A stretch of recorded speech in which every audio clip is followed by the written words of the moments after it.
Bismillahirrahmanirrahim. Assalamualaikum warahmatullahi wabarakatuh. Perkenalkan, saya Afandi Ahmad, NIM channel 1117710.7. Di sini saya akan memperagakan skill mengenai penata laksanaan, fraktur dan dislokasi pada ekstremitas bawah.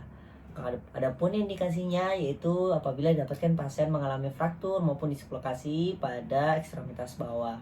Nah, di sini kita akan mempelajari ada 3 teknik. Teknik apa saja itu? Yang pertama adalah Ellis method, kemudian Stimson gravity technique, dan juga ada teknik pemasangan spalak pada fraktur ekstremitas bawah. Nah, di mana di sini nanti berdasarkan dari skenario yang ada yaitu didapatkan pasien mengalami resposisi dislokasi posterior dan juga mengalami fraktur betis kanan. Nah, sebelum kita melangkah ke prosedur atau skill penata laksanaan fraktur dan dislokasi ekstremitas bawah, terlebih dahulu kita akan menyiapkan alat dan bahan. Yang pertama itu adalah spalak. Spalak yang kita gunakan di sini yaitu ada 3 spalak yang nanti kita akan gunakan. Di mana syarat dari spalak nanti ini akan harus melewati 2 sendi, yaitu sendi proksimal dan sendi distal. Dan kita akan minimal menggunakan 2 jenis spalak yang agak keras seperti ini. Kemudian setelah itu kita akan menggunakan padding atau sering kita sebut sebagai bantalan. Nah, bantalan yang kita gunakan di sini yaitu adalah kasa. Gunanya untuk melakukan pressure agar tidak mengurangi pergerakan pada daerah-daerah tonjolan tulang maupun fraktur. Nah, kemudian sini kita akan menggunakan perban elastisitas dengan ukuran 4 maupun ukuran 6. Nah, baik, di sini saya akan melakukan transposisi dislokasi dengan menggunakan Ellis method atau teknik Ellis. Di mana teknik ini sebelumnya kita melakukan teknik ini pastikan bahwa ada konfirmasi dari radiologi yang menentukan apakah benar apakah terjadi fraktur atau tidak terjadi fraktur. Karena apabila terjadi fraktur maka sangat berisiko kita menggunakan teknik dislokasi ini karena bisa memperparah atau membuat komplikasi berupa robekan otot dan lain sebagainya. Nah, kemudian setelah mendapatkan konfirmasi dari radiologi, kita bisa menggunakan anestesi umum apabila pasien mengalami kesakitan atau nyeri yang signifikan. Nah, kemudian teknik Ellis method ini akan dibawahi oleh 2 penolong. Penolong pertama akan melakukan fiksasi di daerah pelvis agar ketika kita melakukan hip rotation itu lebih memudahkan kaput femur berada jatuh tepat di fossa acetabulum. Nah, orang pertama melakukan fiksasi di daerah pelvis. Nah, orang yang kedua akan melakukan traksi ekstremitas, di mana posisi pasien ini adalah internal rotation dan adduksi, menandakan bahwa pasien mengalami dislokasi posterior. Maka dari itu saya akan melakukan resposisi dislokasi posterior dengan menggunakan Ellis method. Nah, baik, tadi penolong pertama melakukan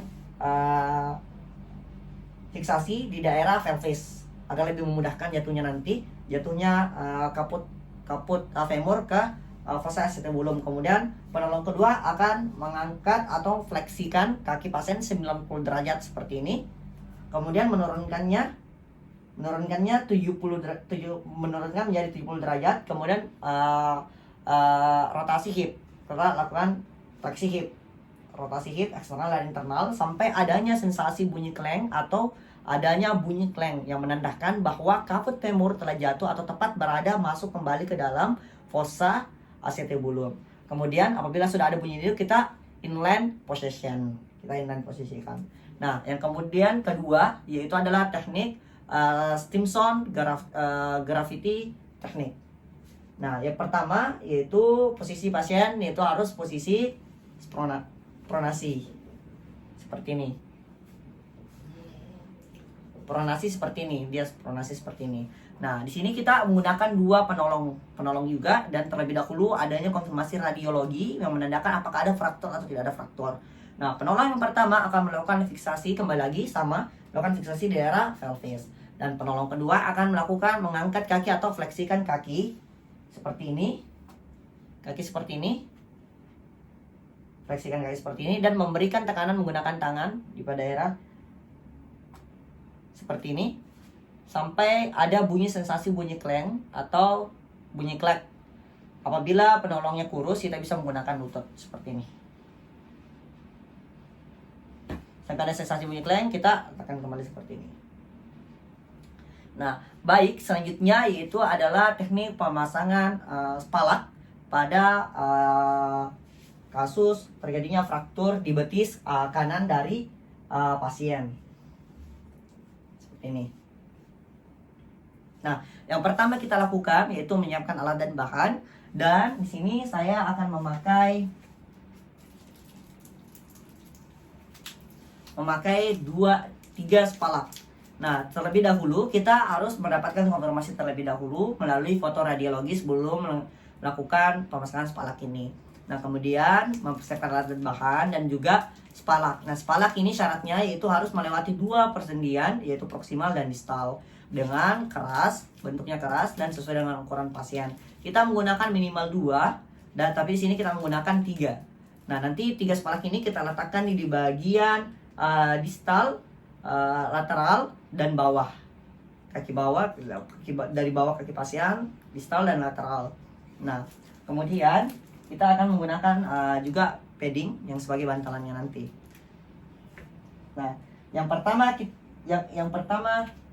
kita lakukan yaitu melakukan primary survey, kemudian melakukan secondary survey berupa inspeksi. Kita lihat apakah ada tanda-tanda kelainan seperti swelling, deformitas, dan lain sebagainya. Kemudian kita lakukan palpasi, apakah ada nyeri tekan atau tidak ada. Kemudian kita lakukan RMO. Tapi apabila pasien merasakan nyeri yang signifikan, maka itu sulit untuk kita lakukan. Nah, setelah itu kita akan melakukan evaluasi neurovaskular distal di arteri dorsalis pedis. Nah, kita lihat apakah teraba atau tidak teraba. Nah, selanjutnya setelah itu kita akan meminta, di sini akan menggunakan 3 penolong. Penolong yang pertama akan melakukan fiksasi di daerah distal, penolong kedua akan melakukan fiksasi di daerah proksimal, dan penolong ketiga akan membantu melilitkan elastis. Melilitkan elastis seperti ini. Nanti akan dililitkan. Nah, yang pertama kita lakukan yaitu penolong pertama akan mengangkat sedikit kaki pasien seperti ini. Kita angkat sedikit. Yang harus kita perhatikan bahwa pastikan bahwa tulang tetap berada dalam satu lurus garis dan meminimalisir terjadinya pergerakan sendi agar tidak memperparah atau membuat komplikasi yang akan terjadi dari frakturnya, agar pasien juga tidak sedikit. Di sini saya melakukan ini sendiri. Penolong pertama akan lakukan seperti ini, diletakkan di bawah, dan penolong yang selanjutnya akan diletakkan di bagian medial dan lateral.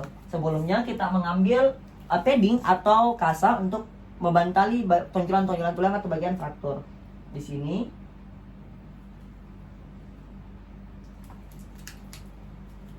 Nah, seperti ini. Nah, penolong pertama akan melakukan fiksasi daerah distal, penolong kedua akan melakukan fiksasi daerah proksimal, dan penolong ketiga akan melakukan pembalutan menggunakan pembalut elastis. Di sini saya melakukan ini sendiri, jadi agak sulit.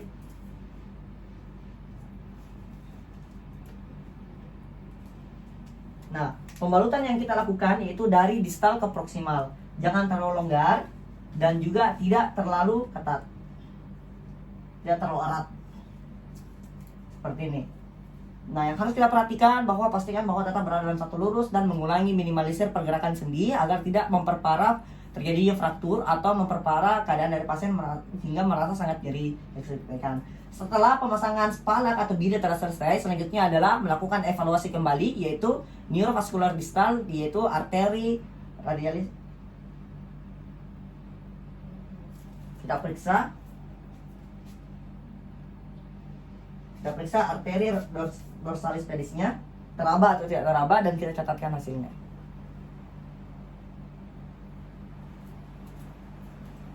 Baik, maka sekian prosedur telah selesai. Baik, itulah tadi video mengenai penata laksanaan fraktur dan dislokasi ekstremitas bawah. Yang perlu kita perhatikan yaitu ketika kita ingin melakukan resposisi dislokasi, kita harus baik itu melalui Ellis method maupun Stimson gravity technique, pastikan dulu kita mendapatkan konfirmasi dari radiologi apakah benar adanya fraktur atau tidak, karena takutnya akan menimbulkan komplikasi yang ada atau membuat pasien merasa lebih kesakitan. Dan juga pastikan ketika kita melakukan traksi, pastikan bahwa tulang tetap berada dalam satu garis lurus dan mengurangi pergerakan persendian agar itu tadi mengurangi terjadinya komplikasi atau pasien merasa lebih kesakitan lagi. Sekian video ini, lebih dan kurangnya mohon dimaafkan. Semoga bermanfaat. Assalamualaikum warahmatullahi wabarakatuh.